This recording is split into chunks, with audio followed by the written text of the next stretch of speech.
আজকে মহান বিজয় দিবস, এই বিজয় দিবসে একটা দেশাত্মবোধক গান গেলেন, কি কারণে গাইলেন? এটা আসলে আমার ভালো লাগতেছে বুঝলে, আজকে মহান বিদেশি দিবসের জন্য ভালো লাগতেছে, তাই গাইলাম গানটা।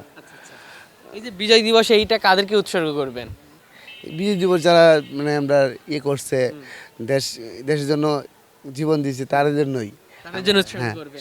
উৎসর্গ। আচ্ছা, আপনি একজন রিক্সা চালক, এই যে দেশপ্রেম এতটা ভালো লাগা, এই বিষয়টা আসলে কোথা থেকে জন্ম নিল? এটা আসলে মন সম্পূর্ণ আবেগ, মনটা থেকেই, মন থেকেই সম্পূর্ণ আমার দেওয়া পাওয়া। দেশের জন্য যদি কখনো জীবন দিতে হয়, প্রস্তুত? হ্যাঁ, আমি রাজি আছি, দেবো ইনশাল্লাহ। আচ্ছা আচ্ছা, দর্শক, আজকে মহান বিজয় দিবস, সেই বিজয় দিবসে আমরা বিভিন্ন জায়গায় যাচ্ছি, বিভিন্ন মানুষের কথা নিচ্ছি।